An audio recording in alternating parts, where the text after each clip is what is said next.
66% करोड़पति महिलाएं हैं, पुरुष नहीं। 66%। और जितने लोग यहां बैठे हो उनको बोल रहा हूं, प्लीज महिलाओं को काम करने का माहौल बनाओ, उनको रिस्पेक्ट दो। अगर आपके साथ कोई महिला काम करती है तो उसका उतना ही सम्मान करो जितना अपने घर की किसी महिला का करते हो। आप माहौल दो, मौका बनाओ, फिर देखो महिलाएं क्या कर सकती हैं। तो ये जो है ना, अब मैं आपको एक 2 मिनट का एक्सरसाइज दे रहा हूं। मैंने आपसे कहा कि पास्ट में आपके साथ क्या हुआ वो बहुत सोचते हो आप। अब अगले 2 मिनट आंखें बंद करके ये सोचो कि माई लाइफ बिजनेस से आपको अपना भविष्य कैसा बनाना है। प्लीज लाइट म्यूजिक चालू कर लेना, सब लोग अपनी आंखें बंद कर लीजिए।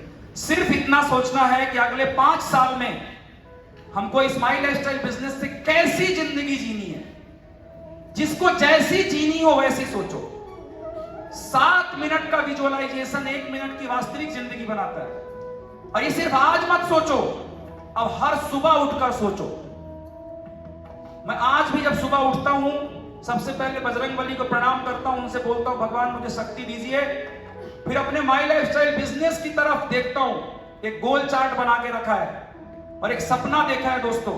और उसमें एक सपना यह भी है कि ये जो फ्रीडम प्रोग्राम है, अगले 5 साल बाद ऐसा माहौल होगा कि इस फ्रीडम प्रोग्राम में आने के लिए हजारों लोग तरसेंगे। एक ऐसा मूवमेंट होगा जब हम यहां लखपति क्लब की, फिर एसटीसी क्लब की, फिर एनटीसी क्लब की, और एक वक्त में ऐसे आईटीसी एंड एवं बैठेंगे हम लोग, और तब कैलाश सर, प्रवीण सर को बुलाया करेंगे। ये मन में सोचा है। आप अपनी जिंदगी को कैसे बेहतर बनाओगे बस उतना सोचो। क्या क्या आपको अपनी लाइफ में चाहिए बस आप उसके बारे में सोचो।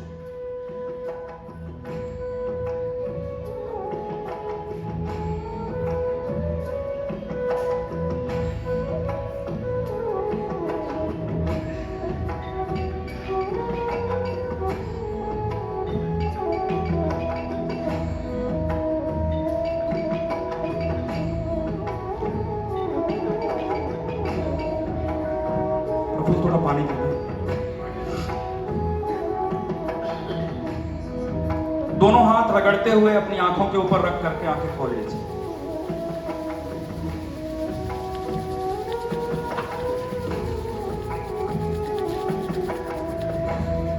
ये जो वीआईपी क्लब में 3 बार वाले वीआईपी क्लब बैठे हैं, आप में से किसी से जानना चाहता हूं क्या सोचा आपने। माइक प्लीज देना प्रफुल्ल उधर। इस 2 मिनट में आपने क्या सोचा। इधर इस टेबल में दो, हाँ एक उधर है, पहले इधर दो, ये फ्रंट टेबल। और जब भी कोई एक्टिविटी करने का मौका मिला करिए, शर्माया मत करिए। पोटेंशियल लीडर शर्माता नहीं है, बोलता है। नमस्कार सर। जी नमस्कार सर, मैंने सोचा है कि आने वाले 5 सालों में मैं इतनी बड़ी लीडर बनूंगी कि समाज, परिवार और अपने मध्य प्रदेश, पूरे देश के लिए कामयाब लीडर साबित होकर दिखाऊंगी। क्या बात, वाह। क्या नाम है आपका? अनीता धनोरे, हरदा। हरदा से आई हैं? जी सर। चलिए बहुत बहुत स्वागत आपका। 5 साल इस बिजनेस को ईमानदारी से करिए, जो आपने बोला है 100% होगा। जी सर नमस्ते, मैं रीना। सर मैं आँख बंद करके यही सोची कि इस बिजनेस को करके दोनों बच्चों को अच्छे से पढ़ा करके और जिंदगी को इतना अच्छा बना लूँ, मेरा दाल रोटी के लिए मुझे चिंता ना करना पड़े, वैसे ही और आगे बढ़ते जाए। तो रीना जी ने कहा कि इनको अपने बच्चों की अच्छी एजुकेशन। आपको मैं बताऊं, माँ बाप अपने बचपन को अपने बच्चों में जीना चाहते हैं। वापस सुनना, माँ बाप अपने बचपन को अपने बच्चों में जीना चाहते हैं। कई बार ऐसा होता है बचपन में हमारी बहुत सारी इच्छाएं पूरी नहीं हुई, तो जब हमारे बच्चे होते हैं ना, धरती पर आते हैं, तो हम उनके माध्यम से अपने बच्चों में वो जीना चाहते हैं। मैं आपको अपना व्यक्तिगत बताता हूँ, ये मुझे बचपन में ना बहुत ज्यादा नए कपड़े नहीं मिले, और मेरे परिवार में बहुत सारे लोगों के बच्चों को नए कपड़े मिलते थे। तो मैं जब मेरी बेटी पैदा हुई श्री, तो उसको मैं इतने कपड़े खरीदा कि मतलब घर में लोग बोलने लगे कि ये, मतलब बहुत सारी बातें बोलने लगे, पैसा बर्बाद नहीं करना चाहिए, ये नहीं करना चाहिए। एक दिन मेरी वाइफ ने मुझसे कहा कि आप घर में कपड़े रखने के लिए नहीं है, और आप जहां जाते हैं श्री के लिए 5 कपड़े लेके चले जाते हैं। तो मैंने उसको क्या बोला रीना जी पता है, क्षमा तुम्हारे लिए ये कपड़े होंगे, मेरे लिए मेरे बचपन के सपने हैं, जिसे जब मेरी बेटी पहनती है ना तो मुझे लगता है कि मैंने पहन लिया। तो रीना जी ने जो बात कही कि अपने बच्चों को अच्छी स्कूल या अच्छे कॉलेज में हम नहीं पढ़ा पाए या नहीं पढ़ा पा रहे, तो हम माई लाइफ से एक बात बताऊं आपको, जरूरी नहीं आप ऑडी मर्सिडीज और BMW का सपना देखिए, मैं तो कहता हूं बिल्कुल मत देखिए। पहले आप वो चीज देखिए जो आपको जिंदगी में अभी चाहिए, अभी तुरंत। कितने लोग रीना जी की तरह हैं जो अपने बच्चों को अच्छे कॉलेज या स्कूल में पढ़ाना चाहते हैं, क्या बात है। तो एक बार बोलिए रीना जी, हम भी आपके साथ हैं। धन्यवाद सर, थैंक यू रीना जी इतनी धन्यवाद। अच्छी बात शेयर करने के लिए। एक और मैं किसी का ले सकता हूं, प्लीज बताइए जल्दी से। हाँ, इधर दे दीजिए माइक। Thank you sir. नमस्कार, मेरा नाम चेतना ठाकरे है और मेरी एक बेटी की शादी हो चुकी है। बेटा एक कॉलेज में असिस्टेंट प्रोफेसर की पोस्ट पर है। फिर भी सर मैं चाहती हूँ कि मैं अपने बेटे को इस बिजनेस में डालूँ और उससे 50-60 हज़ार की नौकरी करने से हटा के अपने परिवार का। सर मैं एक चीज़ बताना चाहूँगी कि मेरे परिवार में करोड़पति हैं, लेकिन फिर भी मैं अपने बेटे को करोड़पति बनाना चाहती हूँ। देखो, हर आदमी की जो कहानी है ना वो अलग अलग है। पहली बात तो ये हमारे लिए आदर्श है कि जिनके बच्चे इतने बड़े हों, मतलब इनकी उम्र अराउंड 60 के आसपास होगी, है ना। 60 साल की उम्र में किसी के अंदर ऐसा सोच होना ही बड़ी बात है। ज्यादातर लोग तो 60 साल की उम्र में केवल राम नाम सत्य का इंतजार करते हैं, जिंदा इसलिए हैं कि मरे नहीं। तो एक बार इनके लिए बहुत जोरदार सम्मान बड़ी तालियां है। 60 साल की उम्र में ऐसा सोच रहे हैं। और दूसरा, जो बात इनके बेटे को सोचना चाहिए कि मुझे अपने परिवार का पहला करोड़पति बनना है, या हमारी फैमिली बाकी अगल बगल है, कजिन्स में है, इनमें है, हमारे घर में नहीं है, तो मुझे बनना है, वो आप सोच रही हैं।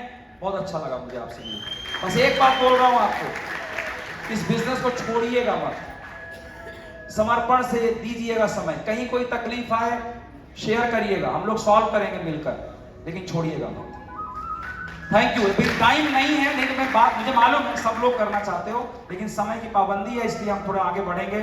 लेकिन आपने, चलो एक इनको दे दो। हाँ, ये बहुत देर से खड़े हैं सर, 3 मिनट का समय लूंगा कम से कम। ठीक। मैं देवेंद्र लोधी करेली से बिलोंग करता हूँ, डिस्ट्रीब्यूटर रैंक में हूँ, अभी 3 बार VIP बना हूँ। इसमें हमारे टीम अपलाइन डाउनलाइन सबका सहयोग रहा। इसमें हमारा वाइफ का भी साथ रहा। 2 तारीख में घर में लगन उत्सव है, इसलिए वो इसका हिस्सा नहीं बन पाई हैं। हम लोग जो करते हैं साथ में करते हैं, 1 और 1 11 बन के काम करते हैं। हमारी 5 साल की गुड़िया है, मैं ड्यूटी डायल 108 में ड्यूटी करता हूँ, मैं ड्यूटी में रहता हूँ। माँ बेटी घर में रहती, वो पैदल स्कूल जाती हैं। गुड़िया बोलती मम्मी मेरे को स्कूल स्कूटी से जाना है। तो अभी 15 अगस्त में मेरी वाइफ का बर्थडे है। मैंने सोचा MI माई लाइफ स्टाइल से 15 अगस्त 2024 में एक्टिवा गिफ्ट दूंगा और 1/1/2026 में मकान बनाऊंगा। अभी मुंबई गया हुआ था, फिल्मों में देखा है मुंबई अक्सर लोग जाते हैं अपनी सपनों की रानी ढूंढने के लिए, लेकिन मेरे पास सपनों की रानी तो है, लेकिन रानी को रखने के लिए घर नहीं है। तो 1/1/2026 में मैं करेली में मकान बनाऊंगा।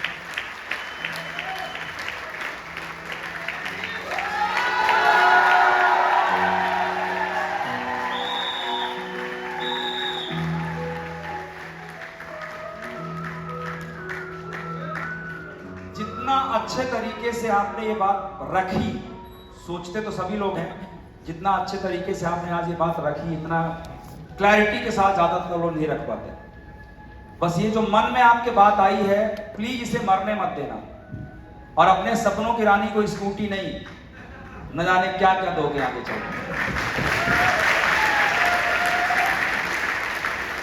अब कुछ लोग बोलते हैं हीरो कौन है? सलमान खान। ये बकलोली कोई भी कर सकता है कैमरे के साथ। मेरी नजर में हीरो कौन है पता है? वो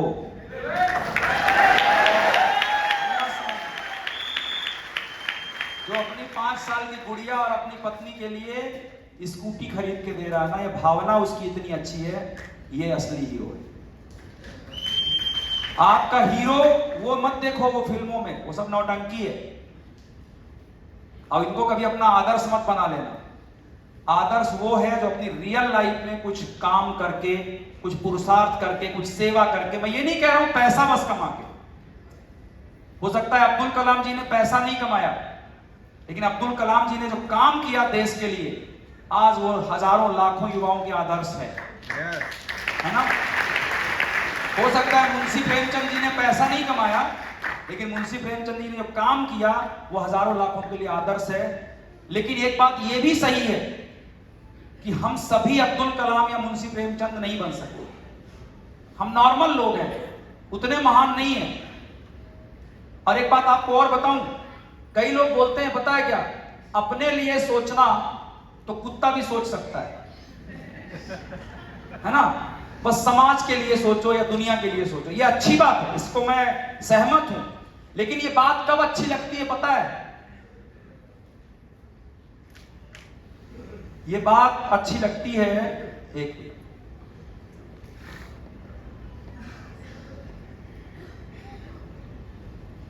जब आपकी सारी नीड्स पूरी हो चुकी। एपीजे अब्दुल कलाम इसलिए ऐसा कर पाए कि उन्होंने अपने लिए कभी नहीं कमाया, सिर्फ देश के लिए कमाया, कि उनका शादी नहीं की होती। मोदी जी इसलिए कर पा रहे हैं कि उनका आज कोई परिवार नहीं। अगर बच्चा हमारा हॉस्पिटल में एडमिट हो और पैसे ना हो और आपसे बोला जाए कि जाओ गरीबों को दान करके आओ, तो करोगे या करना चाहिए क्या? नहीं। पहले तो एक बात जान लो, अपने परिवार को पालना भी बड़ा काम है। हमारे जो जीवन है ना, उसमें गृहस्थ जीवन का बहुत बड़ा योगदान होता है। हर आदमी सन्यासी ही हो जाएगा तो दुनिया चलना बंद हो जाएगी, पता है आपको? तो वो एक अलग चीज हो गई, उसमें सब नहीं हो सकते। पर अगर एक व्यक्ति अपने परिवार का ईमानदारी से भरण पोषण करता है ना, ये भी धर्म का काम है। अपने लिए सुख भोगना या अपने लिए सुविधाएं बनाना कोई बुरा काम नहीं है, जब तक कि वो किसी को दुख दे के ना आया हो। ये बात याद रखना। अगर आपने अपना घर किसी को लूट के बनाया है, तब वो घर आपको सुख नहीं देगा। लेकिन अगर आपने किसी का घर बना के अपना घर बनाया है, तब आपका घर स्वर्ग बन जाए।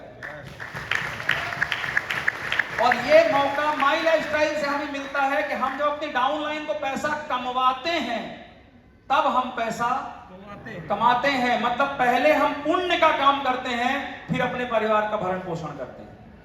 तो प्लीज इतने महान मत बनना। अपने परिवार की सुख सुविधाएं जो भी सोचते हो, ये सोचो क्या क्या सुविधाएं हो सकती है।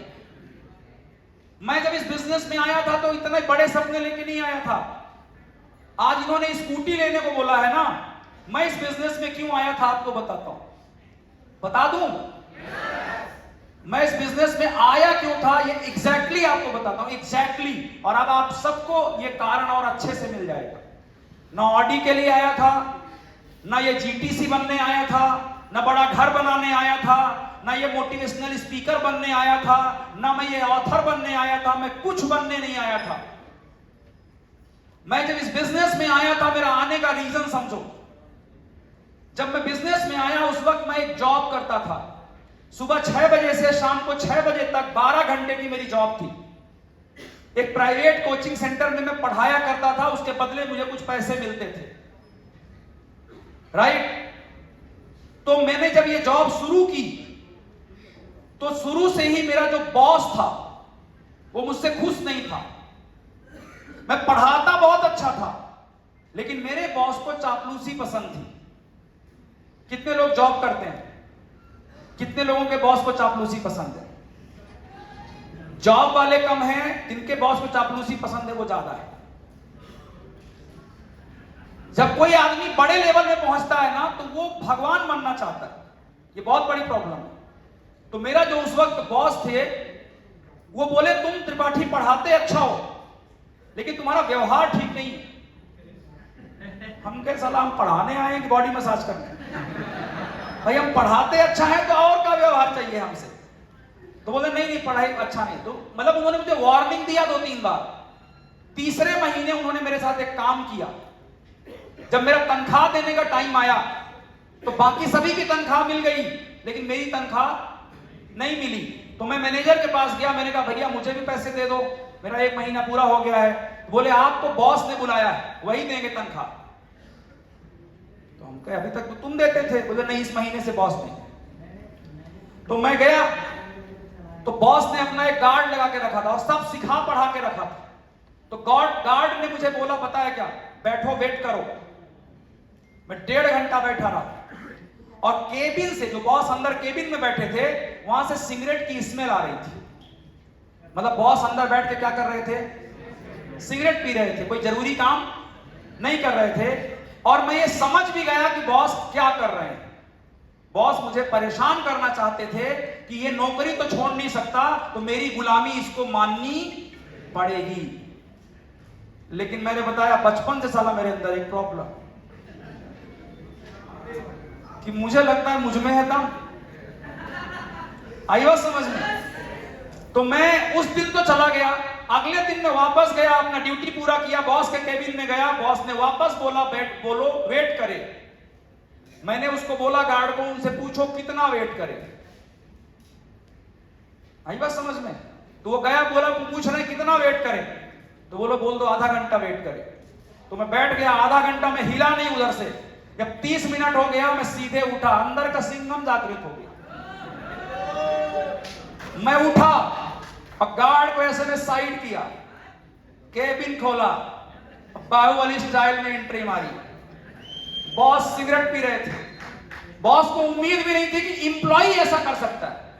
जिसको मैं पैसा देता हूं वो मेरे केबिन में ऐसे घुस सकता है। मैं घुसा, मैंने कहा मेरा पैसा दीजिए सर। तो क्या बोले बॉस? जो बोले मैं एकदम बता रहा हूं, मैं माई लाइफ में क्यों आया उसका रीजन समझना। मेरे बॉस ने मुझे क्या बोला, तुम्हारा जो स्वभाव है वो नौकरी करने लायक नहीं है, तो हम तुम्हारी तनख्वाह भी नहीं देंगे और आज से तुम्हारी जॉब भी नहीं है। एक आदमी जिसको 200-200 रुपए का प्रॉब्लम हो, अगर उसका 10,000 रुपया ना मिले तो बोलो तो कैसा लगेगा? आग लग जाएगी।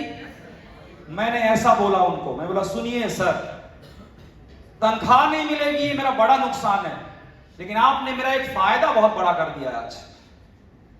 बोले फायदा क्या कर दिया? हमने बोला आपने मुझे बताया कि मैं नौकरी करने के काबिल हूं नहीं। ये सर नो। तो अब आज के बाद जिंदगी में मैं नौकरी करूंगा नहीं, क्योंकि अगर नौकरी में ये करना पड़ता है जो आप मुझसे करवाना चाहते हो, मैं ऐसा अपने जिंदगी में कोई काम नहीं कर सकता जहां मुझे मार के पैसा कमाना पड़े। मैं फेंके हुए खाने पे रोड पे नहीं आऊंगा। मैं जब उठूंगा तब खाना खाऊंगा।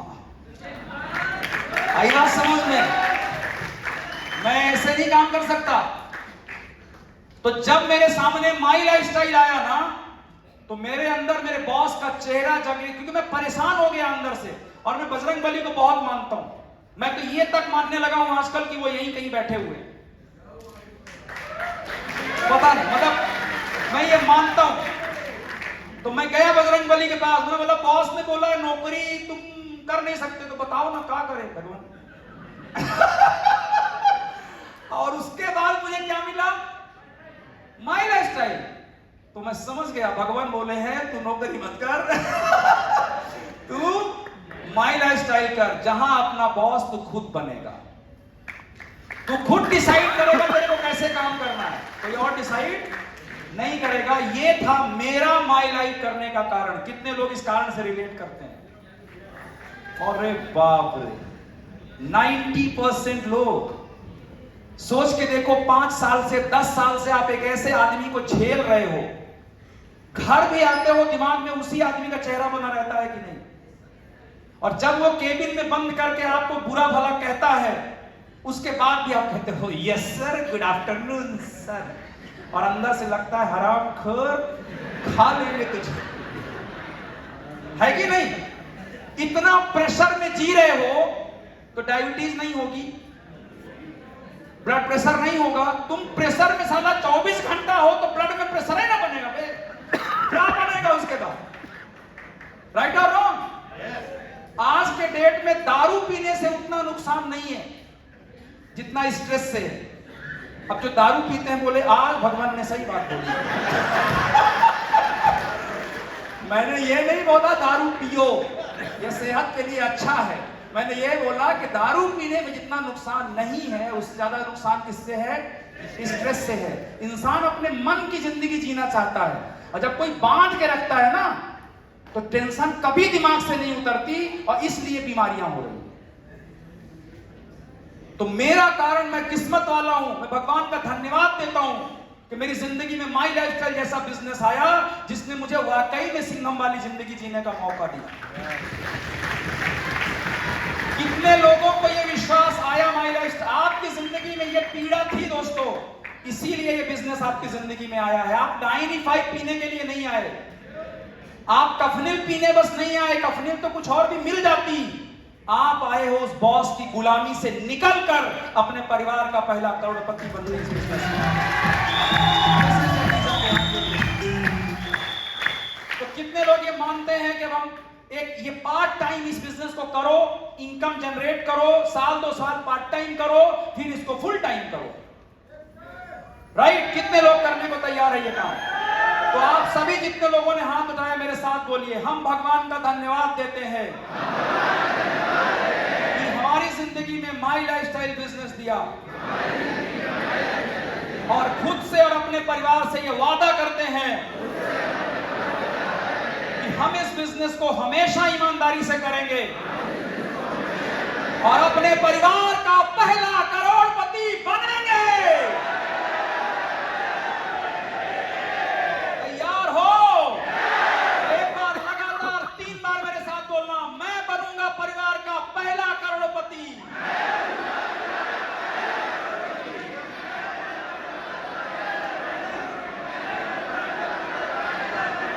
क्योंकि मुझ में है दम। करोगे? मेरा दूसरा कारण सुन लो।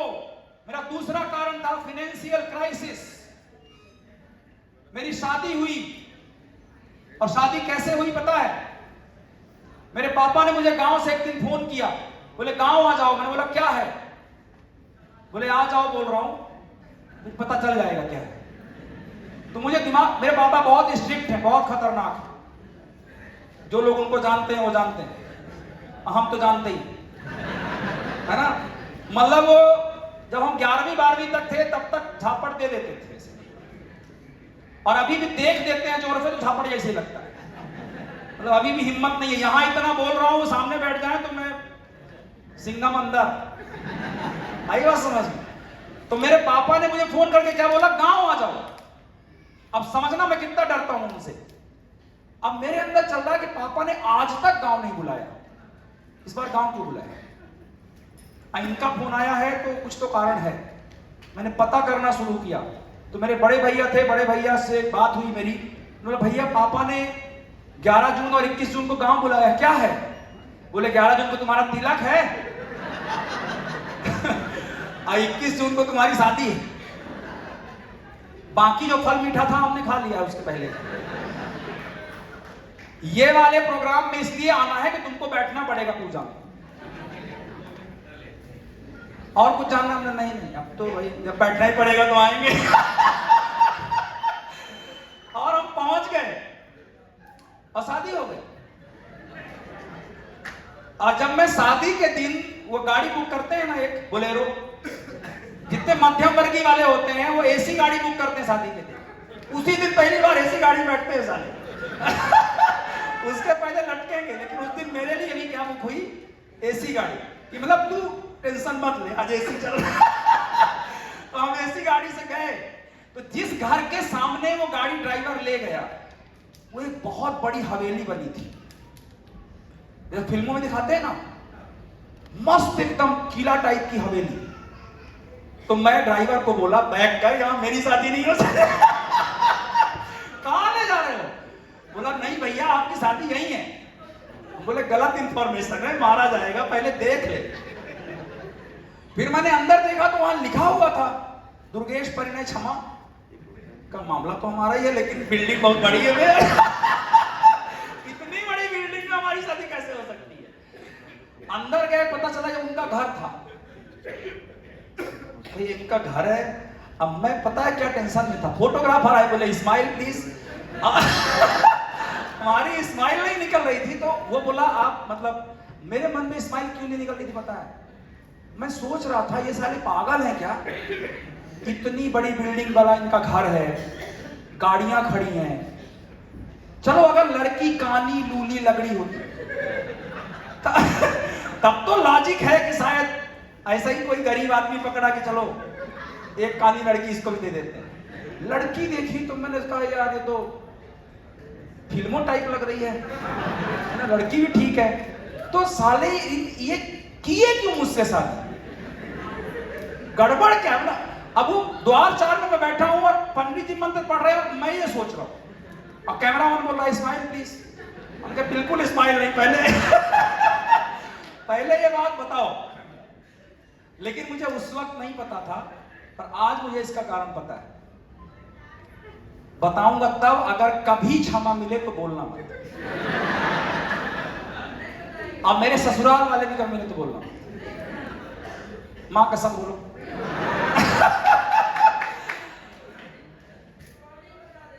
उस दिन मतलब अभी समझ में आया, मेरे जो ससुर जी हैं वो बहुत बड़े ज्योतिषी हैं। हाँ अभी नहीं आएगा समझ में।